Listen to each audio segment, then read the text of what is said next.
Oui, alors bonjour, bienvenue à tous. Au nom du ministère de l'Éducation et de l'Enseignement supérieur et du Fonds de recherche du Québec Société et Culture, qui sont partenaires dans le financement et la gestion de cette action concertée visant le développement de connaissances permettant de soutenir adéquatement les élèves dans la poursuite de leur cheminement scolaire et de faciliter ainsi leur réussite. Alors, ce programme de recherche sur la persévérance et la réussite scolaire existe depuis maintenant 15 ans. D'ailleurs, le Fonds remercie le ministère pour la confiance qui nous est accordée depuis les débuts de ce programme.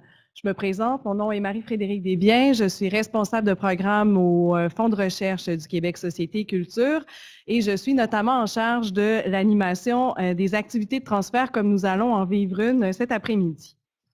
Je suis accompagnée à Montréal par Gabriela Birsan, qui est technicienne aux communications et qui est la principale organisatrice de cette journée. Vous avez déjà avoir reçu des communications de sa part et c'est elle qui va également vous faire parvenir le sondage à la suite de notre activité. Et j'en profite pour la remercier donc pour son soutien. Le Fonds tient également à remercier le ministère, en particulier Mylène Jeté et Annie Côté, ainsi que l'ensemble de l'équipe de la direction de la méthodologie et des études pour leur soutien dans l'organisation de cette journée. Pour ceux et celles qui sont moins familiers avec la mission de notre organisme, celle-ci est notamment de mettre en place des dispositifs rigoureux afin d'octroyer des bourses et des subventions de recherche aux meilleurs étudiants et chercheurs du Québec.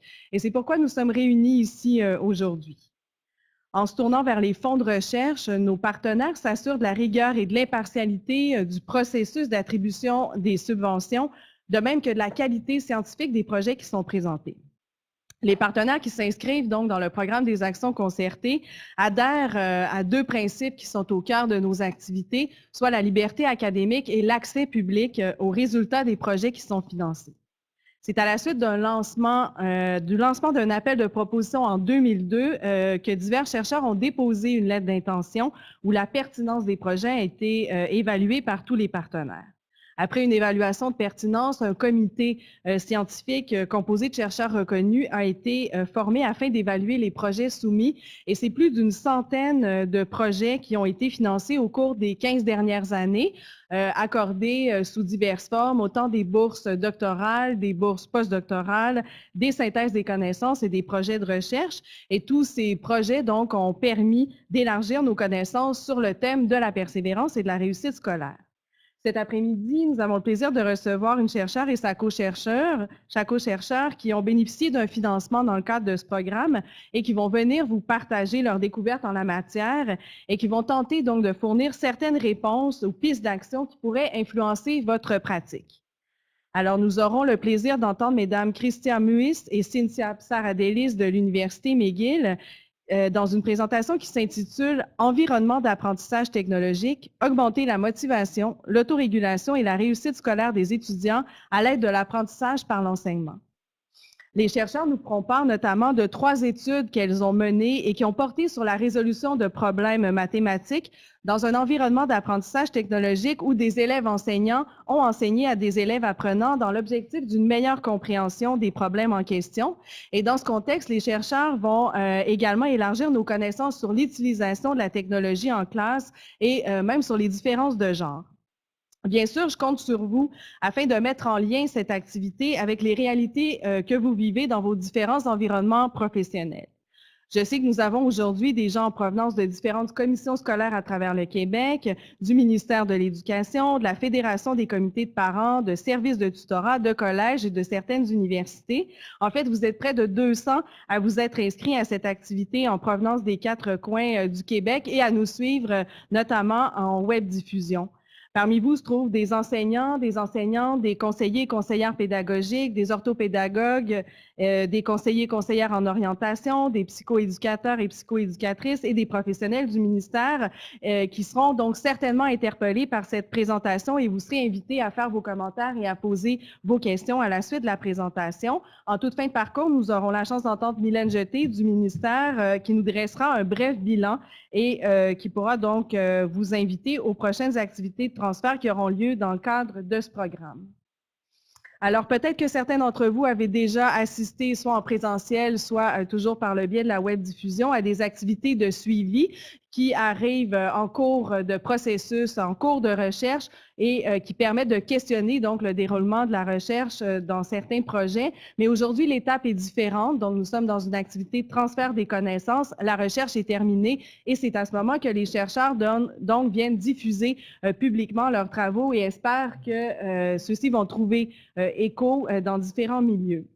Ces constats prennent différentes formes, donc un rapport complet de 20 pages, aussi un résumé de 4 pages et un article promotionnel d'une page, tous des documents qui sont déjà en ligne sur notre site et que je vous invite à consulter et aussi à diffuser à tous les interlocuteurs qui vous paraissent pertinents sur vos questions, puisqu'il n'en tient qu'à vous donc de faire rayonner ces recherches et d'en permettre la plus grande visibilité et la plus grande utilité possible.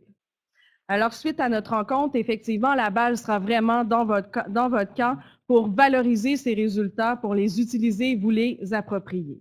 Je vous invite donc, à titre d'auditeur, au long de la présentation, à garder en tête, à vous poser des questions du type qu'est-ce qui vous apparaît, qu'est-ce qui m'apparaît le plus intéressant, le plus pertinent dans ma propre pratique, qu'est-ce qui pourrait être mis en application ou qu'est-ce qui pourrait faire l'objet d'une réflexion encore plus approfondie dans mon environnement professionnel, à qui aussi pourrait profiter cette synthèse des connaissances et comment pourrait-elle être utilisée comme tremplin afin d'aller plus loin dans la réflexion et aussi dans l'action.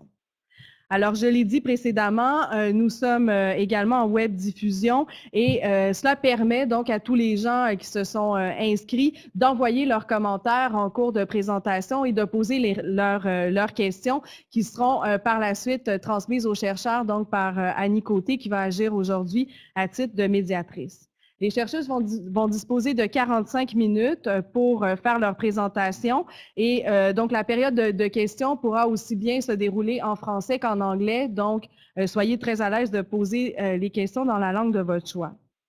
Et je suis persuadée donc que nos chercheurs seront très disciplinés et qu'elles vont respecter le temps qui leur est imparti pour qu'on puisse laisser un peu plus d'espace donc aux échanges et aux questions qui pourraient subvenir à leur écoute. Alors, je vous invite à mettre vos portables et autres objets intelligents en mode vibration. Et je vous indique également que si vous souhaitez utiliser Twitter durant la présentation, vous pouvez utiliser le mot-clic #réussite scolaire. Alors, je vais tout de suite céder la parole à nos invités et on se retrouve par la suite pour la période de questions. Alors, mesdames. Bonjour, je m'appelle Cécile. Je suis la chercheure principale du projet de recherche avec Suzanne Lajoie qui est la co-chercheure. Nos partenaires sont Rhiannon Salusi et Kathy Roberts de la commission scolaire de l'SDV Pearson. Cynthia Saradellas est mon étudiante au doctorat. Elle va vous présenter l'application iPad que nous avons développée au cours des 2 dernières années de ce projet de recherche. Aujourd'hui, je vais présenter les résultats de nos recherches. Je vais présenter l'aperçu de la présentation très brièvement. Ce que nous avons fait au cours des 3 dernières années a servi à développer notre application pour iPad. L'année dernière, nous avons utilisé la nouvelle application pour compléter les objectifs de recherche de la 3e année. Aujourd'hui, je vais présenter ces résultats. Avant de le faire, je vais d'abord présenter les objectifs de recherche généraux, les objectifs de recherche spécifiques, le cadre conceptuel, les questions de recherche, les méthodes de recherche pour les 3 années, les résultats pour la 3e année, la signification et portée des résultats, les limites de recherche et les accomplissements et transferts de connaissances. Pour les objectifs de recherche généraux, nous nous sommes concentrés sur axes de recherche prioritaires 5.1. En particulier, nous avons examiné les avantages des technologies de l'information et de la communication en salle de classe, examiner les différences de genre en ce qui a trait à l'utilisation d'éthiques et de nouveaux paradigmes d'apprentissage, développer des partenariats avec diverses écoles et enseignants, Et finalement, encourager le transfert des connaissances auprès des écoles et enseignants. Afin d'atteindre ces objectifs, nous avons créé un environnement d'apprentissage où les élèves utilisent diverses applications sur iPad dans le but de résoudre les problèmes mathématiques complexes.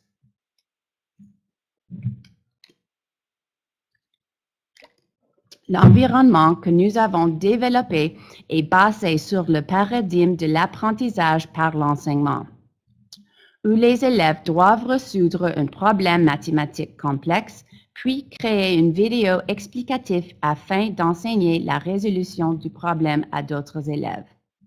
En s'appuyant sur les résultats obtenus lors des 2 dernières premières années de recherche, nous avons développé un agent apprenant qui est intégré à l'environnement d'apprentissage riche en TIC. Donc, pour les objectifs, nous avons développé un environnement d'apprentissage riche en TIC qui favorise le développement de l'apprentissage autorégulé, la motivation, les émotions positives et la réussite scolaire pour la première et deuxième année. Et pour la troisième année, développer un environnement d'apprentissage riche en TIC incorporant un agent apprenant. L'apprentissage par l'enseignement est un paradigme où les élèves prennent le rôle d'enseignants et enseignent la matière à d'autres, soit leur père, soit un agent apprenant. Ce paradigme comprend 3 axes de recherche, notamment l'apprentissage par la préparation à l'enseignement, l'apprentissage par l'enseignement et l'apprentissage par l'enseignement à un agent apprenant. Pourquoi apprendre par l'enseignement? Des études antérieures ont démontré que lorsque les étudiants se font dire qu'ils devront enseigner la matière à d'autres, ils comprennent mieux la matière afin de bien l'organiser. Les élèves changent la manière dont ils étudient la matière. Les élèves maîtrisent la matière en profondeur et les élèves obtiennent de meilleurs résultats scolaires. Nos questions de recherche sont les suivantes. Dans le contexte de la résolution de problèmes en mathématiques, existe-t-il des différences entre les élèves qui font seulement de la résolution de problèmes par rapport à ceux qui apprennent par l'enseignement en ce qui concerne la manière dont le problème est conceptualisé, les émotions vécues, le niveau de motivation, l'utilisation de stratégies d'apprentissage et l'apprentissage. Et pour la deuxième question, existe-t-il des différences de genre? Pour la première année, 80 élèves ont participé de 5e année de la commission scolaire Lester B. Pearson à Montréal avec 2 enseignants dans 4 classes. Nous nous sommes concentrés sur l'apprentissage par la préparation à l'enseignement. Les élèves ont complété le problème Start Your Engines. Pour la 2e année, 138 élèves ont participé de 5e et 6e année des commissions scolaires English Montreal et Lester B. Pearson à Montréal, avec 8 enseignants dans 8 classes. Les élèves ont complété le problème The Amazing Grace. Les élèves ont été assignés à l'une des 3 conditions. L'apprentissage pour l'apprentissage, c'est la condition de contrôle. L'apprentissage par la préparation à l'enseignement ou l'apprentissage par l'enseignement.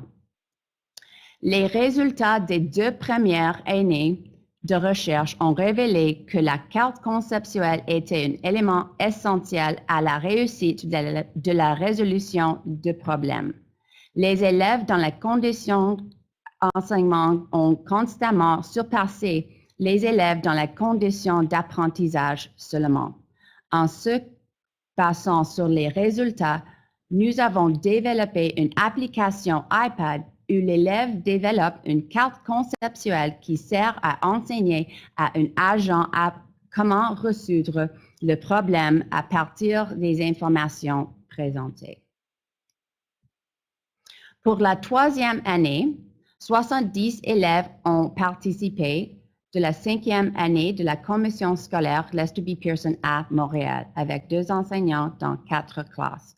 Nous nous sommes concentrés sur l'apprentissage avec un agent apprenant. Les élèves ont été assignés à l'une de 2 conditions. L'apprentissage pour l'apprentissage, donc la condition de contrôle, ou l'apprentissage avec un agent apprenant. Les élèves ont complété le problème Start Your Engines. Donc, c'est le même problème que la première année. Les élèves ont tout d'abord complété un test de connaissances antérieures, puis les informations démographiques, leur valeur de la tâche, contrôle académique, émotion face aux mathématiques. Après ça, les élèves lisent la situation problème Start Your Engines. Les élèves doivent créer une carte conceptuelle avant la résolution du problème avec notre application sur iPad. Pour les élèves dans la condition d'apprentissage par agent apprenant, ils ont procédé à enseigner la résolution du problème à leur agent apprenant. Il a fallu aux élèves 1 jour pour compléter la carte conceptuelle et 1 jour pour compléter le problème. À la fin de chaque journée, les élèves remplissent les questionnaires qui mesurent la valeur de tâche, le contrôle perçu, les émotions ressenties et les stratégies d'apprentissage utilisées. Finalement, les élèves ont remis leur travail une fois complet. Tous les élèves lisent d'abord les instructions générales du problème. Après avoir lu les instructions générales, les élèves lisent les instructions spécifiques. Les élèves lisent le problème et surlignent informations importantes. Bleu pour le titre, rouge pour la première question, vert pour les calculs et noir pour l'information importante. Il est important de noter que les élèves ont utilisé cette légende tout au long de l'année pour résoudre les problèmes mathématiques similaires. Ensuite, les élèves doivent créer une carte conceptuelle. Le problème comprend 4 éléments: la piste de course, la zone réservée aux spectateurs, la ligne de départ et le coût de la peinture pour la ligne de départ. Ensuite, toutes les informations qu'ils ont soulignées apparaissent sur la page suivante. Ils utilisent ces informations pour créer leur carte conceptuelle. Les 4 éléments du problème sont représentés dans les bourres sur la carte conceptuelle. Après ça, les élèves de groupe d'apprentissage par l'agent apprenant ont terminé leur carte conceptuelle et ils ont enseigné à leur agent apprenant comment résoudre le problème par une série de 15 questions. L'agent professeur pose des questions à l'agent apprenant qui apprend. Les réponses viennent de la carte conceptuelle de l'étudiant. Les élèves ont 2 essais pour obtenir la bonne réponse. Si l'agent apprenant ne réussit pas à résoudre le problème du premier coup, l'élève peut retourner à sa carte conceptuelle et y ajouter ou supprimer de l'information. Maintenant, Cynthia va présenter l'application iPad que nous avons développée.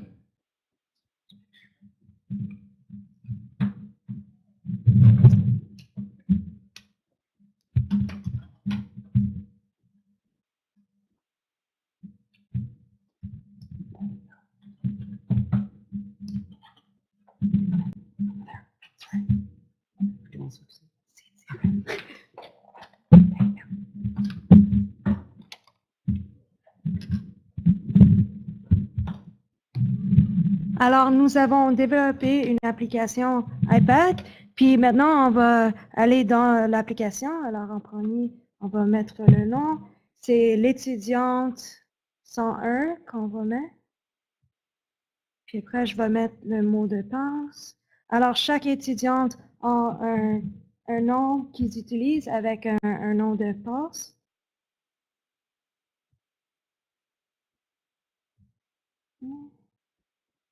Non, c'est l'entrée.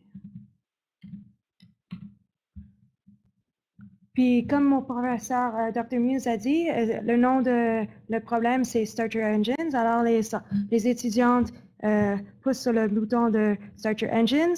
Voici, on peut voir ici dans l'écran que ça, c'est les instructions spécifiques. Alors, chaque étudiant lit les instructions spécifiques. Après, il pousse sur le bouton Commencer.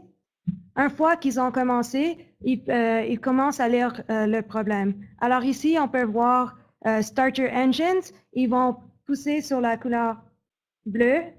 Start your engines. S'ils ont fait une erreur, ils peuvent enlever aussi. Alors, si je touche encore sur Engines, ça va enlever, mais on veut laisser Starter Engines là. Le rouge, c'est pour la première question. Alors, pour la première question, il peut choisir, par exemple, 7 côtés, un polygone de 7 côtés. Alors, ils vont pousser sur les boutons là. Après, vert, c'est les calculs. Je vais vous montrer sur la prochaine page. Puis noir, c'est pour l'information importante. Alors, on peut mettre sur, par exemple, ici, entre 4,5 km et 5 km. Aussi, on peut mettre 120 000 personnes, puis après 15 000 personnes. Alors, on peut appuyer sur ça. Puis après, maintenant, on va aller sur la prochaine page. Alors, on peut voir à la côté gauche qu'il y a toutes les paroles que j'ai mises. J'ai pas mis toutes les paroles, il y a environ une bonne quinzaine, vingtaine, mais juste pour faire la démonstration, je voulais montrer quelques paroles. On va prendre le parole 7 côtés, un polygone de 7 côtés, puis on va le mettre sur le Racetrack Design parce que c'était dans la catégorie de la piste de course. Alors, on va le mettre dans cette catégorie. On peut mettre Starter Engines. Pour l'instant, on ne va pas mettre 4,5 km et 5 km parce que je veux vous montrer quand on va faire le quiz, qu'est-ce que ça va faire si on ne le met pas. Ici, pour 120 000 personnes, on le met sur la zone réservée aux spectateurs. Alors, on va le mettre là. Puis aussi, le 15 000 personnes. Puis maintenant, comme j'ai promis tantôt, si on va faire des calculs, on va sur la calculatrice, puis on va mettre 120 000. Alors, on écrit ici 120 000 personnes divisées. Ils ont toutes les options. Ils peuvent multiplier, ils peuvent par toutes sortes, mais on va faire une division. Puis après, on va faire 15 000 personnes. Alors, on va faire 15 000 personnes. Parce que quand l'étudiante lit le problème, on sait qu'on peut mettre jusqu'à 120 000 personnes dans la zone réservée aux spectateurs, puis chaque section a 15 000 personnes. Alors, combien de sections y a-t-il? Puis après, ça nous donne une réponse de 8. Alors, on sait qu'il y a 8, puis on peut voir ici qu'avec le vert, c'est nos calculs. Alors, on met le vert dans la zone réservée aux spectateurs, puis cette démo qu'on a fait, c'est pour le groupe de l'apprentissage pour l'enseignement à un agent apprenant. Alors, on peut voir ici la petite fille, ça représente l'agent apprenant. Alors, on va cliquer dessus, puis ça dit, est-ce que vous voulez commencer l'examen? Oui, on veut faire l'examen. Alors, la première question dit, combien de côtés est-ce que le polygone va avoir? Alors, si on dit répondre à la question, ici, on peut voir l'agent professeur pose les questions à l'agent étudiant, puis toutes les réponses, ça vient de la carte conceptuelle de l'étudiante. Alors, ça dit que c'est la bonne réponse parce que dans notre carte conceptuelle, on avait 7 côtés. Ça dit ici que le polygone avait 7 côtés. Alors, si on voit la prochaine question, ça dit quelle est la longueur totale en kilomètres. Puis si on dit c'est quoi la réponse, l'étudiante l'a pas eu, l'agent étudiante l'a pas eu parce que l'étudiante n'a pas mis dans la carte conceptuelle. Alors, on va retourner à la carte conceptuelle, on va prendre l'information, on va la connecter, puis après, on va refaire l'examen. Et comme Dr. Muse a dit tantôt, chaque étudiante a 2 essais. Alors, on a déjà fait un essai, on va essayer avec la prochaine essai. Ici, ça dit « essayer encore », alors on va faire « essayer encore », puis elle dit « ah, c'est correct ». Alors, l'entourage, c'était entre 4,5 et 5 km. Puis maintenant, si je retourne à la carte conceptuelle, je voulais juste montrer qu'on peut agrandir. Si on fait comme ça, on peut le agrandir, on peut aller encore, puis en même temps, on peut le sauvegarder. Juste pour dire que les gens en web diffusion voient des captures d'écran, donc ils ne voient pas toutes les manipulations, Okay. mais peut-être qu'ils auront moyen d'avoir accès éventuellement à l'application, mais pour l'instant, ils ne voient pas nécessairement toutes les Ah, OK. OK. Et maintenant, c'est terminé pour ce. C'était plus. On le voit plus live, qu'est-ce qu'on faisait. Mais on a aussi pris des screenshots, puis je pourrais leur expliquer aussi. Oui. Okay.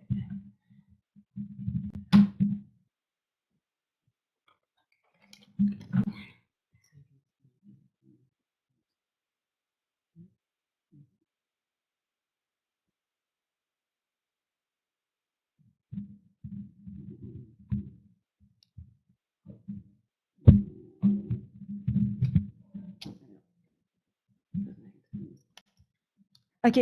Alors maintenant, ça, c'est des screenshots des étudiantes, c'est des exemples. Alors ici, c'est les instructions générales. Alors, on peut voir ici, un fois, le problème, start your engines ou démarrer vos moteurs. C'est qu'est-ce qu'on a appris, c'est pour les étudiantes, c'est le problème. Puis ça, c'est l'application qu'on a développée pour iPad. Alors, le prochain écran, on peut voir ici que l'étudiante a surligné en bleu le titre, Start Your Engines, il a surligné. Puis on peut voir aussi que c'est un étudiant de le groupe de contrôle parce qu'il n'y a pas d'agent dans le coin. On va voir après, il n'y a pas d'agent. Mais ici, dans les instructions, l'étudiant a commencé à surligner. Alors, il surligne rouge pour la première question et vert, c'est pour les calculs, puis noir, c'est pour information, puis l'étudiante a peut-être sauvegardé, ça c'est pourquoi il était en train de toucher le bouton au coin. Puis on peut voir ici, c'est encore en plus de détail parce qu'on a pris des screenshots de chaque étudiante, juste au cas où que ça ne marche pas. Mais ici en haut, il y a le bleu le titre, le vert les calculs, comme on disait tantôt. Puis voici un exemple d'une carte conceptuelle. Puis comme on peut voir, celui-ci, c'est le groupe de contrôle parce qu'il n'y a pas l'agent dans le coin en bas, en droite. On voit qu'il n'y a pas là. Mais qu'est-ce que l'étudiante a fait il a fait bleu pour le titre, mais il pense que le titre, c'est les sections. Alors, ça dépend les étudiantes, mais il y a plusieurs choses qu'il a mis en bleu. Puis le vert, c'est les calculs. La prochaine, ici, on peut voir, c'est pour le groupe de l'apprentissage par l'enseignement à un agent apprenant. Alors, comme on peut voir ici, il y a plusieurs, l'étudiante a pris les 4 catégories, la piste de course, la zone réservée aux spectateurs, la ligne de départ, le coût de la peinture pour la ligne de départ. Puis, l'étudiante a mis tous les mots qu'il a pris de la côté gauche, puis il a mis dans les catégories. Il y a noir pour l'information importante, puis vert pour les calculs. Ça, c'est aussi un autre exemple d'une autre étudiante avec un agent, mais cette étudiante a inclus une boîte rouge pour la première question. Puis ça, c'est encore un autre exemple. Et comme on peut voir que dans la condition avec un agent, ils sont un peu plus organisés. Il faut se souvenir que les étudiants sont en 5e année, alors ils sont quand même 10-11 ans. Alors, c'est pas comme nos cartes conceptuelles, mais c'est quand même, ils sont capables de mettre toutes les idées sur la page. Alors, le prochain écran, ça c'est un screenshot de l'examen pour le groupe de l'apprentissage par l'enseignement à un agent apprenant. Et comme on voit ici, l'agent professeur sur la côté gauche pose des questions à l'agent étudiant qui apprend. Puis toutes les réponses, ça vient de la carte conceptuelle de l'étudiante. Alors, si l'étudiante n'a pas inclus l'information dans la carte, après, l'agent étudiante va faire une erreur, puis après, l'agent professeur peut poser la question 2 fois. Alors, l'étudiante a 2 essais. Puis maintenant, ça va retourner à Dr. Muse.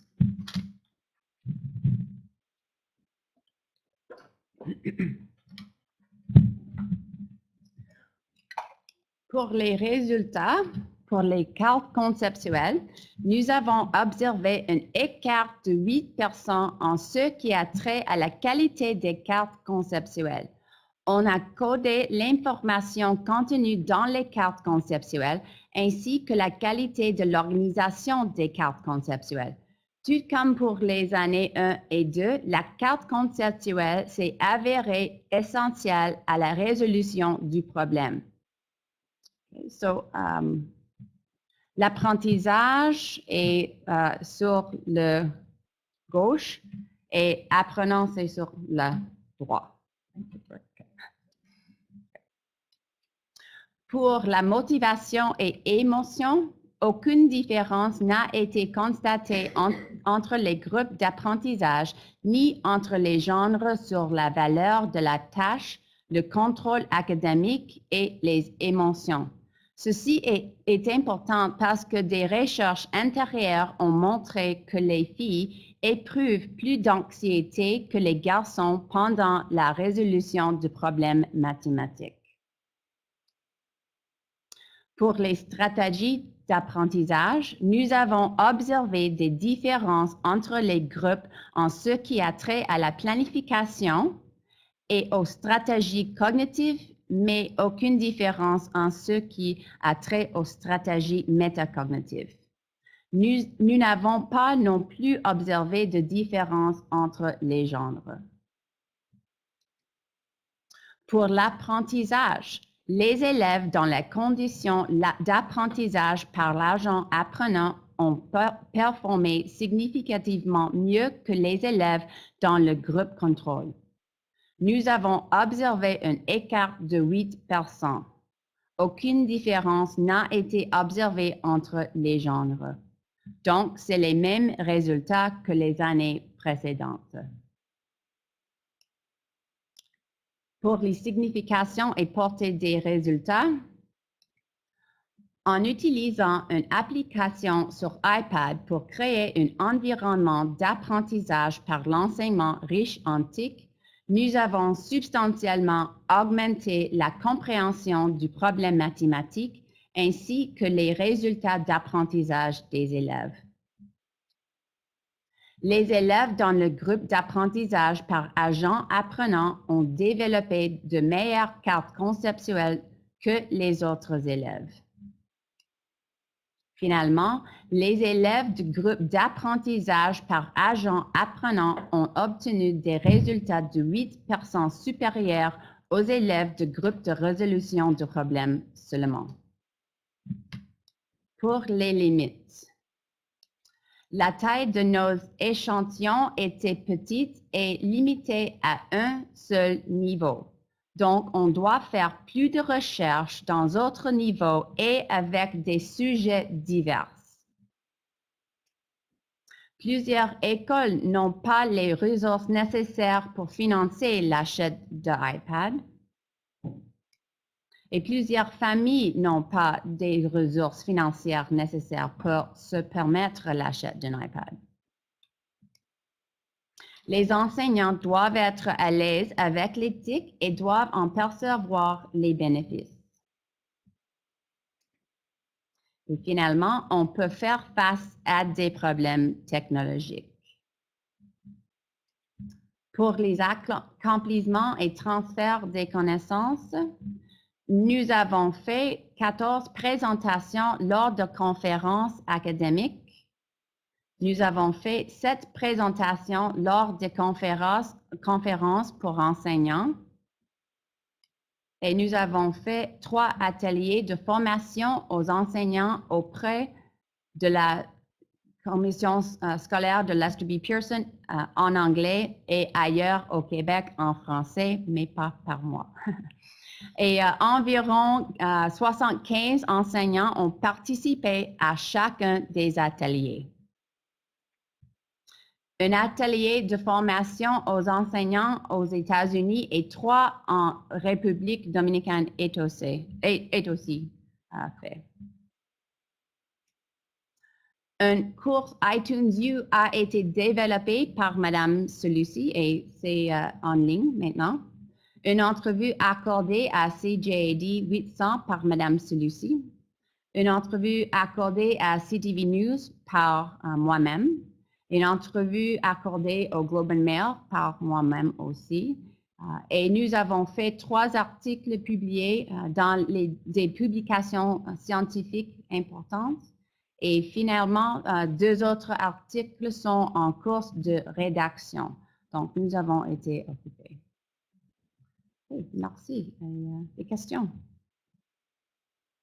Merci beaucoup. Merci. Pour cette présentation. Donc, nous allons pouvoir effectivement passer à la période de questions. Comme je l'ai dit au départ, donc, nous allons faire des questions autant en français qu'en anglais. Pardon? Alors, je me reprends. Nous allons maintenant passer à la période de questions. Donc, je vous remercie pour cette vraiment très intéressante présentation et on voit que ça a donné lieu à toutes sortes d'activités de transfert. Donc, effectivement, vous avez été bien occupés. Donc, comme je disais au début, nous allons prendre les questions autant en français qu'en anglais. So, we will also take the question in English. So, feel free to use the language of your choice. Avons-nous une question en web diffusion? Oui, alors nous allons commencer avec une question en web diffusion. Je passe la parole à Madame Côté. Oui, alors une question de Madame Nadeau-Simard de Sept-Îles. Elle veut savoir si le iPad était utilisé pendant que les élèves étaient en classe ou c'était à l'extérieur et ils étaient à distance. Non, c'était en classe avec la professeure, l'enseignant.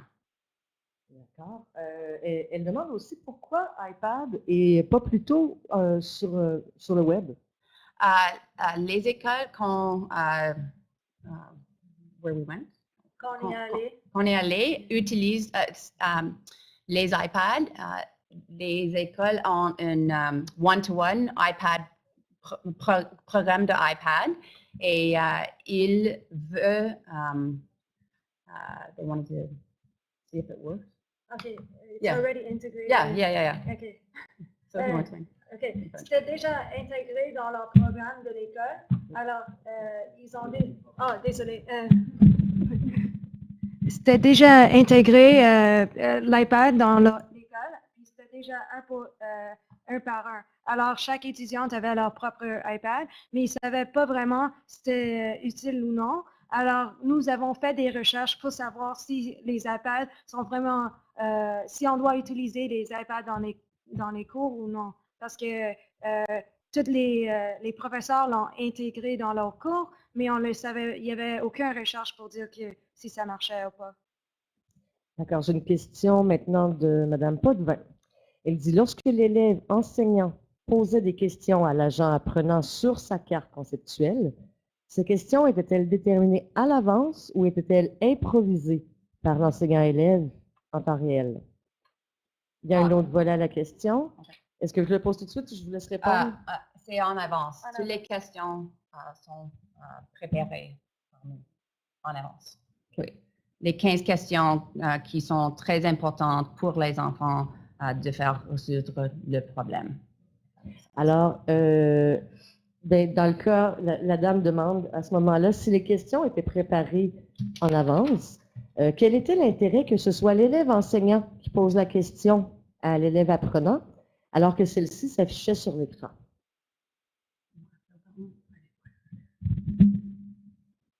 Est-ce que vous pouvez répéter la question, s'il vous plaît? Oui. Alors, puisque les questions étaient programmées d'avance, Mhm. pourquoi l'élève enseignant posait la question à l'agent apprenant? En fait, je pense qu'il y a une erreur là. Et pourquoi la question est posée si elle est déjà sur l'écran? OK. Qu'est-ce qui arrive? C'est toutes les questions, ça vient de la deuxième étude. Alors, la troisième étude, toutes les questions, ça vient de le problème lui-même. Alors, j'ai toutes les questions ici. Combien de côtés? C'est quoi la longueur totale? Alors, pour la piste, il y a 6 questions. Pour la zone de spectateurs, il y a 6 questions. Alors, ça vient tout déjà de le problème. Puis quand les enfants surlignent, puis commencent à faire leur carte conceptuelle, après, les questions, c'est juste là pour augmenter leur self-regulated learning, puis c'est comme une façon métacognitive pour leur aider. Alors, ça, c'est pourquoi l'agent était effectif, c'est parce que quand il demande la question, si l'étudiante a oublié de mettre, comme si l'étudiante a seulement mis 10 de 15 aspects, quand il demande la question, les 5 aspects qu'ils ont oubliés, ils vont retourner puis ils vont surligner. Mais les enfants, les élèves dans la groupe qui étaient seulement en contrôle, eux, ils ont seulement eu 10 sur 15 parce que comme il n'y avait pas un agent pour poser des questions. Et dans la première année de recherche, il n'y a pas de l'agent apprenant. Les élèves doivent créer les cartes conceptuelles tout seuls et leur pourcentage est presque 60%. Mais maintenant, c'est 70 à 80% pour l'organisation et l'information dans les cartes conceptuelles. Donc, ça scaffold est important pour les enfants de résoudre les problèmes.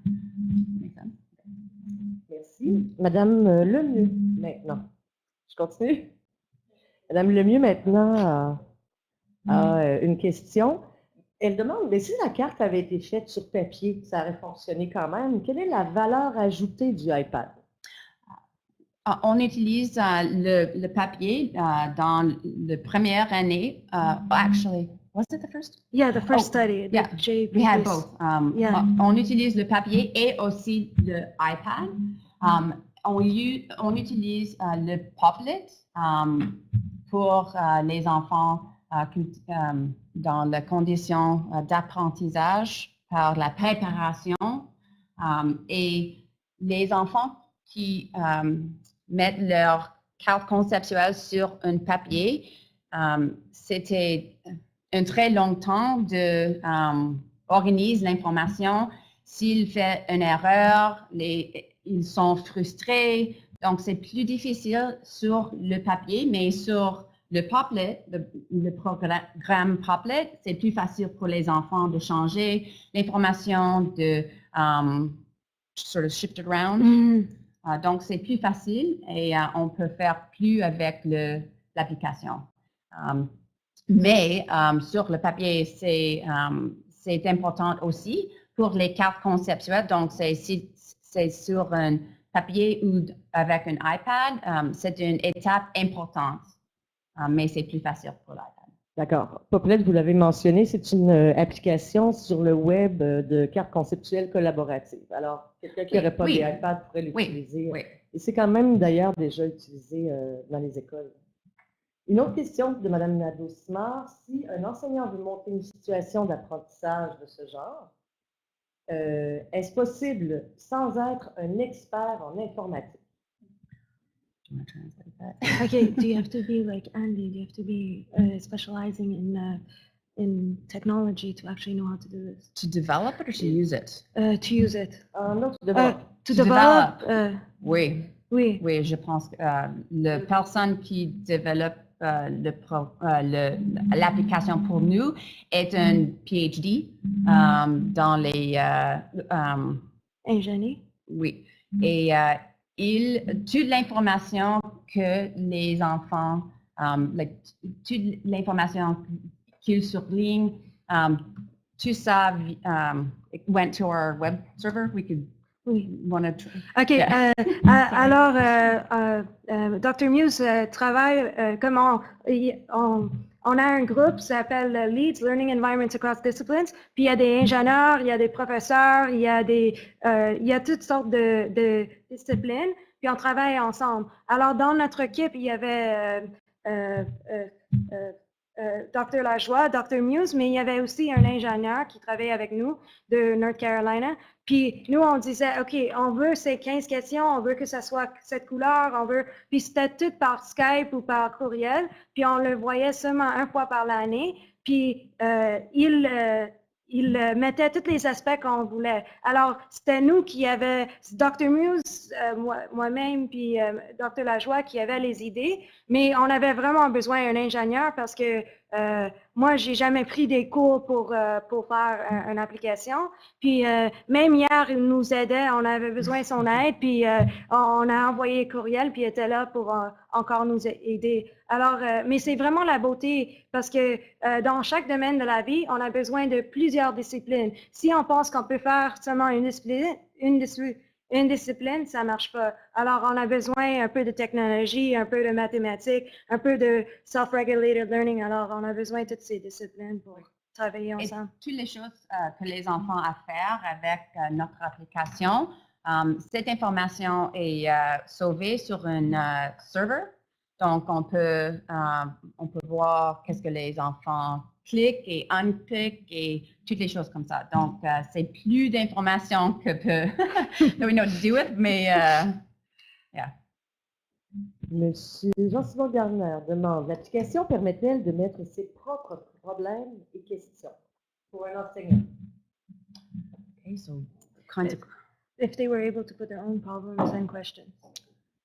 We've got a question like that before, like maybe in the future we could do that. Well, they could use, les enseignants peuvent utiliser les programmes comme le Padlet avec tous les problèmes, les complexes problèmes de mathématiques.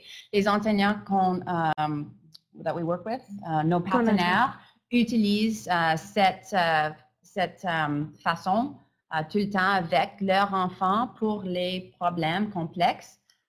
Et ce n'est juste pas pour le mathématique, ils utilisent pour d'autres comme histoire, pour sciences. Donc, ce n'est pas juste pour mathématiques, mais pour nous, on focus en mathématiques. Merci. Maintenant, Mme Potvin demande pourquoi apprendre à résoudre des problèmes avec l'éthique, avec le numérique, n'a pas eu d'effet sur la motivation des élèves. Excellent question. On n'a pas d'effet pour le troisième année, mais dans la première et deuxième année, il y a des différences entre les groupes. Dans le groupe d'apprentissage par enseignement, les élèves ont plus de la motivation, la tâche, la valeur de tâche. That was the deuxième année. Mm-hmm. Et les filles ont plus d'anxiété que les hommes, mais juste dans la condition d'apprentissage de l'enseignement. Mais toutes les autres émotions sont à la même niveau. On va pouvoir avoir ces comparaisons-là dans votre rapport, j'imagine. Oui, it's all there. Alors, ça complète pour l'instant mes questions. N'hésitez pas en ligne si vous en avez d'autres. Oui, tout à fait. Alors, nous allons prendre une question dans la salle. Mylène Jeté, je vais apporter le micro. En fait, c'est un peu la même question qui vient d'être posée, mais pour la question du genre, comment vous expliquez que pour la troisième année, il n'y a pas de différence au niveau du genre, parce qu'effectivement, on sait que les filles ont peur des mathématiques, là, j'exagère, là, mais comment vous expliquez ce résultat? C'est une bonne question. Les filles pensent qu'elles n'est pas bon en mathématiques, mais elles performent à le même niveau que les garçons. Et c'était la même chose pour la première année, deuxième année et troisième année. Et à la première année, je pense que les filles en haut On se passait. ont surpassé les garçons. Donc, c'est une misconception. It's a wrong belief. And I don't know how to translate that. Yeah. You want to translate?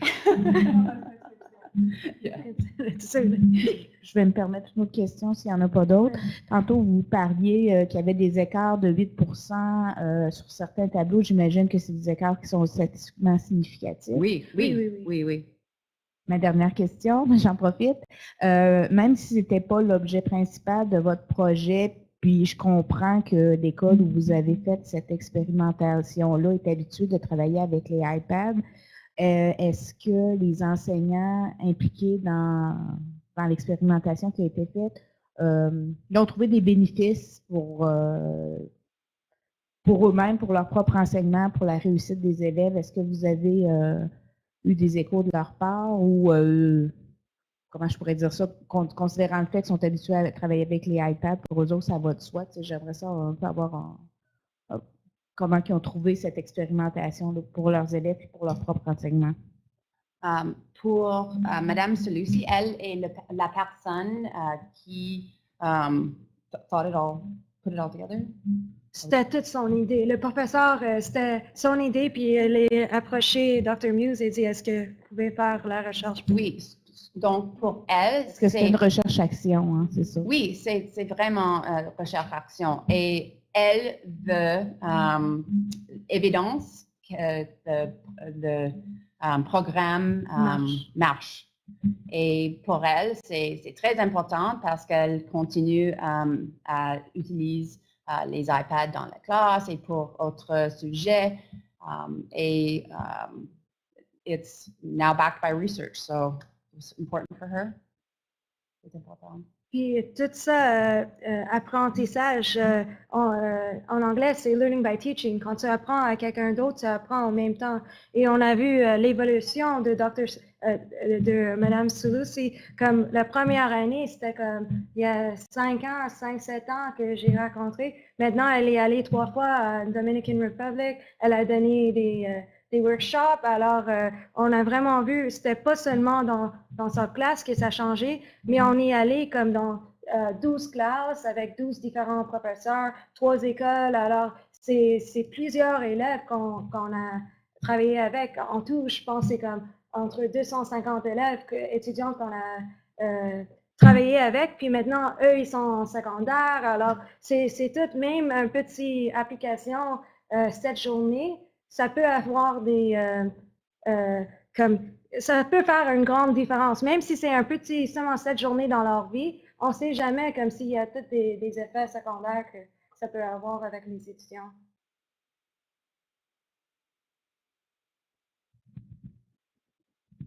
Est-ce que nous avons d'autres questions en web diffusion? Oui, j'en ai une, mais pour laquelle je demande des précisions présentement. Ah, d'accord. Ben, peut-être moi, je peux y aller avec une petite question. Donc, vous avez parlé des limites de l'étude. Est-ce que vous envisagez des suites avec d'autres groupes de différents niveaux? Dans quelle perspective? Et aussi, vous avez parlé aussi d'autres disciplines. Donc, est-ce que des essais seront faits de ce côté-là aussi? Est-ce qu'on peut penser que ça donnerait un peu les mêmes résultats si on le faisait en dehors des mathématiques? What you're doing with the 3, 4, 5? Yeah. Do you want to explain it? If you say what on fait de recherche maintenant, c'est longitudinal. On follow les élèves de 3e année, 4e année, 5e année, 6e année, donc pour 4 ans. Et on follow le développement de les stratégies métacognitives, stratégies cognitives, etc. Donc, dans conditions de mathématiques, donc c'est le même sujet, mais on voit si les enseignants utilisent cette façon,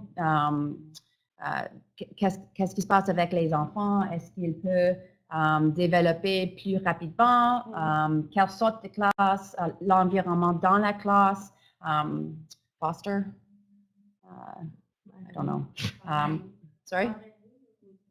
Yeah, to foster les stratégies pour les enfants. Does that make sense?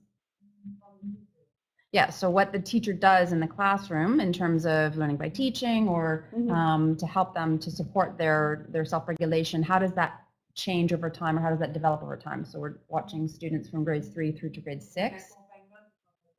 Wait, so we're doing observations in the classrooms. Oui. Yes, it's a bigger picture now. So we're getting more than just one specific focus. It's multiple strategies to look at motivation, to look at self-regulated learning, etc. Oui, tout à fait.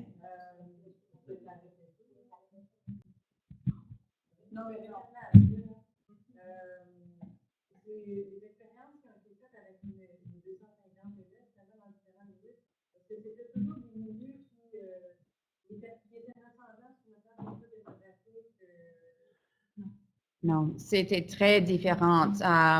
Donc, une école est dans le campagne, une autre est centre-ville de Montréal, donc très différente, et une autre dans les suburbs. Suburbs. Yeah, I should know that. Oui, la question était à savoir si les différentes écoles où ont été menées les études étaient avaient les mêmes paramètres sociodémographiques et non, très différents. Ils étaient très différents. Très bien. Avons-nous eu les précisions nécessaires? Oui, il y en a plusieurs. On demande, bon, ben, si on se rend compte, par exemple, un enseignant décide d'utiliser cette application-là et qu'il se rend compte que ça ne fonctionne pas. Ça peut être embêtant de ne pas pouvoir aller modifier des choses. Donc, on ne peut pas être certain, dans ce cas-là, que si l'utilisation des technologies, des TIC, va aider nos jeunes. Puis on est tributaire un peu de la qualité pédagogique d'un outil TIC quand on utilise, peu importe que ce soit votre outil ou un autre. Et puis, c'est des commentaires, une discussion par rapport à tout ça. Si une application est mal faite, ben, elle peut causer des problèmes là, pour les jeunes aussi. Donc, pour les enfants, quand on utilise les iPads, c'est quelquefois une distraction. Et ce ne marche pas quand les élèves n'expliquent pas l'information pour résoudre le problème. C'est comme je lis un morceau de l'information et répéter, ce n'est pas la bonne façon. It's knowledge telling versus knowledge. Do you want to maybe do a better job of explaining it?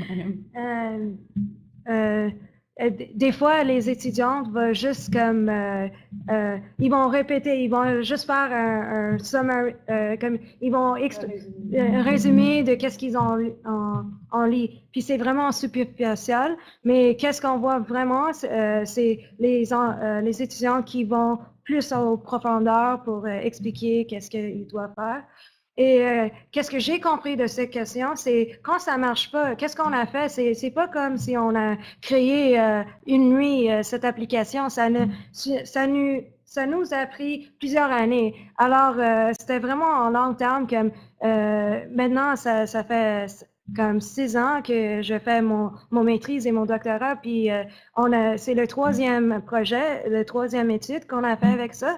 Puis dès le 2e étude, mais dès le premier, c'est quelque chose, on a commencé à parler qu'on voulait faire une application sur l'iPad, Puis quand on a rencontré notre ingénieur, on lui parlait, on essayait, on envoyait les questions, on a changé les questions. Puis après, on a même fait un pilot. Alors, il y avait comme 30 élèves, je pense, qu'on a essayé avec.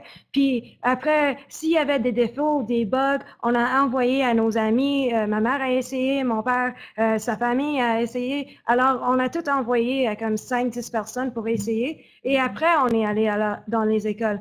Alors, quand c'est arrivé dans les écoles, c'est vraiment, ça marchait, l'application, ça marche.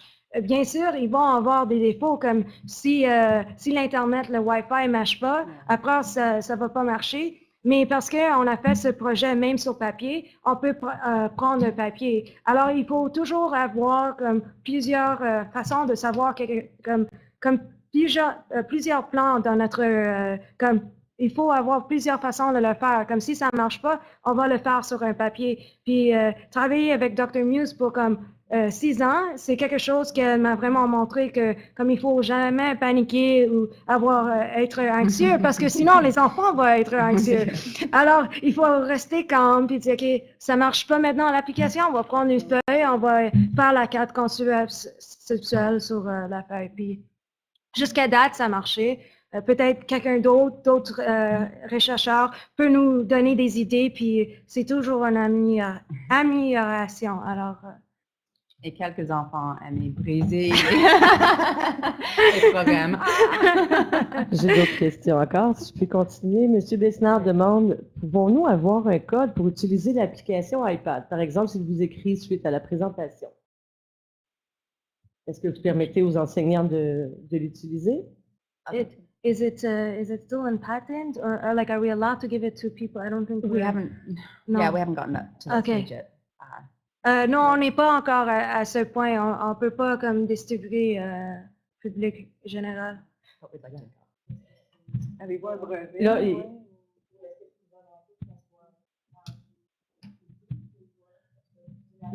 Mylène Jeté demande présentement si c'est une volonté que ce ne soit pas rendu public tout de suite.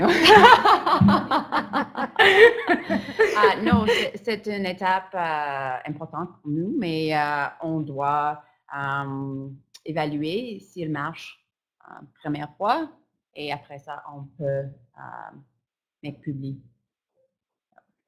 Madame Cardin maintenant demande, vous avez parlé des limites, notamment de la possibilité de faire face à des problèmes technologiques. Avez-vous eu des problèmes technologiques durant votre étude? Si oui, quel type de problème avez-vous dû traiter? Tout à l'heure, vous disiez, je crois qu'il n'y avait pas vraiment eu de problème technique. Oui, il y en a eu quand même. Few problems. Juste un problème pour combien? Deux enfants. Le serveur, il ne connecte pas de serveur, donc il ne marche pas pour l'enfant.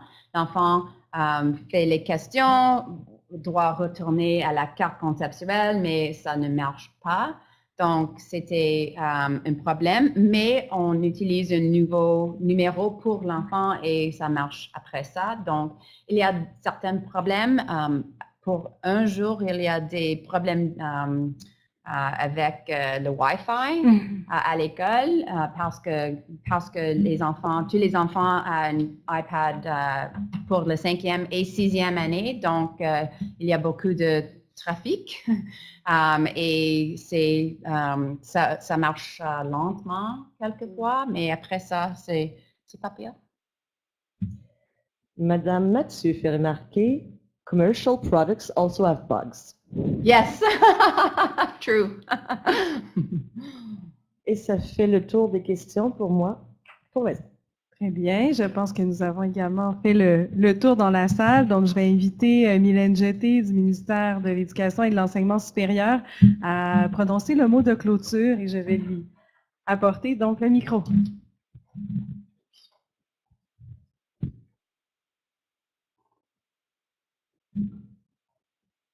Alors, bonjour. Au nom du ministère de l'Éducation, je veux vraiment vous remercier là, de votre grande participation à cette activité de transfert des connaissances d'un projet de recherche qu'on a financé là, dans le cadre du PRPRS.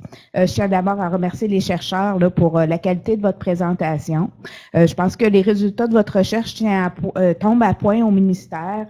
Je pense que des réflexions, des enjeux autour d'un usage pédagogique des outils, des technologies numériques, je pense que c'est au cœur des questionnements qu'on a au ministère, notamment dans l'élaboration d'une stratégie numérique qui est en cours. Donc, c'est vraiment intéressant pour nous d'avoir accès à ces résultats-là à ce moment-ci.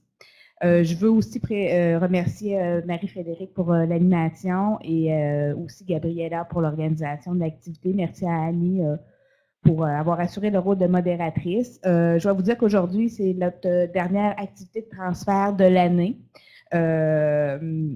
Les prochaines activités de transfert auront lieu seulement en septembre prochain.